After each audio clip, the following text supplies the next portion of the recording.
Hi friends, welcome to mummies kitchen. ఈరోజు నేను మీకు టేస్టీ అండ్ ఈజీ ఉసిరికాయ పులిహోరని ఎలా తయారు చేసుకోవాలో చూపించబోతున్నానండి. ఈ ఉసిరి పులిహోర అనేది పుల్ల పుల్లగా, కారం కారంగా, నోటికి చాలా రుచిగా ఉంటుందండి. హెల్త్కి కూడా చాలా మంచిది. ఉసిరికాయలు దొరికినప్పుడు ఇలా పులిహోర చేసి పెడితే అందరూ చాలా బాగా ఇష్టపడతారు. ఇప్పుడు ఆ తయారీ విధానం ఏంటో ఇక్కడ మనం చూద్దాం. ముందుగా వచ్చేసి పులిహోర కోసం మనం వండుకున్న రైస్ని ఇలా పొడి పొడిగా చేసి పెట్టుకోవాలండి. మీ క్వాంటిటీ ప్రకారం మీరు రైస్ అనేది తీసుకోవచ్చు. ఇప్పుడు ఈ రైస్ని పక్కన పెట్టేసుకొని మనం ఏదైతే ఉసిరికాయలు తీసుకున్నామో ఆ ఉసిరికాయలను తీసుకోవాలి. ఇక్కడ నేను పావు కేజీ రైస్కు 4 ఉసిరికాయలు తీసుకున్నానండి. ఇలా శుభ్రం చేసుకున్న తర్వాత వీటిని ఇలా చిన్న చిన్న ముక్కలుగా కట్ చేసుకొని ఒక మిక్సీ జార్ తీసుకొని ఈ ముక్కలన్నీ అందులోకి ట్రాన్స్ఫర్ చేసుకోవాలి. ఇప్పుడు దీన్ని ఫైన్ పేస్ట్ లాగా చేసుకోవాలండి. ఇక్కడ నేను మీకు చూపిస్తున్నాను చూడండి, ఇదే విధంగా చేసుకోవాలి. మీరు కావాలంటే ఉసిరికాయలను కూడా తురుముకోవచ్చు, కాకపోతే టైం ఎక్కువ తీసుకుంటుందండి. ఇప్పుడు ఇది పక్కన పెట్టేసుకొని పోపు కోసం ఒక పొయ్యి మీద ఒక ప్యాన్ పెట్టుకోవాలండి.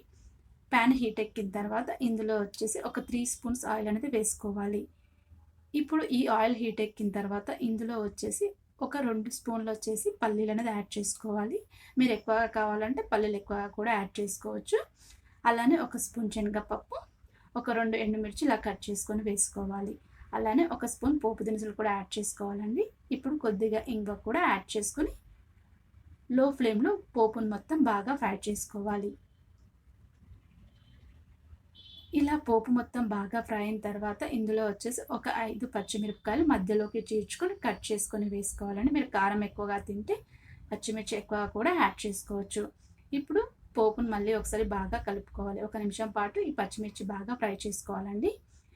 ఇలా పచ్చిమిర్చి కూడా వేగిన తర్వాత ఇందులో వచ్చేసి కొద్దిగా పసుపు కూడా యాడ్ చేసుకోవాలండి. ఇప్పుడు వచ్చేసి మనం మిక్సీ చేసుకున్న ఉసిరికాయ పేస్ట్ని కూడా యాడ్ చేసుకొని లో ఫ్లేమ్లో పచ్చివాసన పోయేంత వరకు ఒక 5 మినిట్స్ అనేది బాగా ఫ్రై చేసుకోవాలి. ఇలా మొత్తం పచ్చివాసన పోయిన తర్వాత ఇందులో వచ్చేసి కొద్దిగా కరివేపాకు అనేది యాడ్ చేసుకోవాలండి. అలానే కొద్దిగా కొత్తిమీర కూడా యాడ్ చేసుకోవాలి. కొత్తిమీర అనేది మీకు ఆప్షన్ అండి, మీకు కావాలంటే వేసుకోవచ్చు, లేకపోతే స్కిప్ చేయొచ్చు. ఇప్పుడు వచ్చేసి రుచికి ఎంత ఉప్పు పడుతుందో అంత ఉప్పు అనేది చూసి వేసుకున్న తర్వాత మొత్తాన్ని ఒకసారి బాగా కలుపుకోవాలి. కలుపుకొని స్టవ్ అనేది ఆఫ్ చేసుకొని ఈ మిశ్రమం మొత్తం మనం ఏదైతే రైస్ పొడి పొడిగా చేసి పెట్టుకున్న దాంట్లో ట్రాన్స్ఫర్ చేసుకోవాలి. ఇలా మొత్తం మిశ్రమం ట్రాన్స్ఫర్ చేసుకున్న తర్వాత దీనిపైన వచ్చేసి ఒక స్పూన్ నిమ్మకాయ రసం అనేది యాడ్ చేసుకోవాలండి.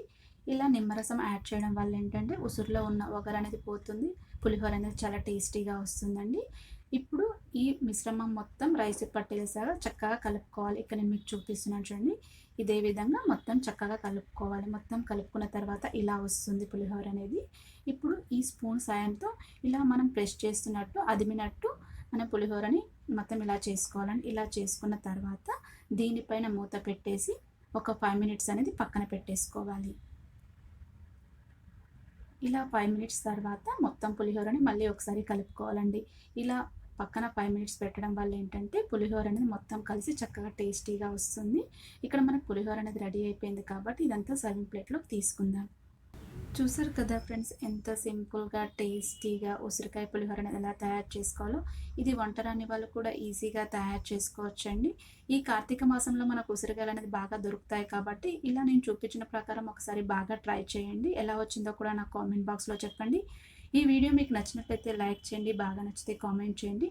మీ ఫ్రెండ్స్కి వెళ్ళి షేర్ చేసి ఇప్పటివరకు ఎవరైనా సబ్స్క్రైబ్ చేయని వాళ్ళంటే సబ్స్క్రైబ్ చేసుకొని have a nice day. Thank you so much friends.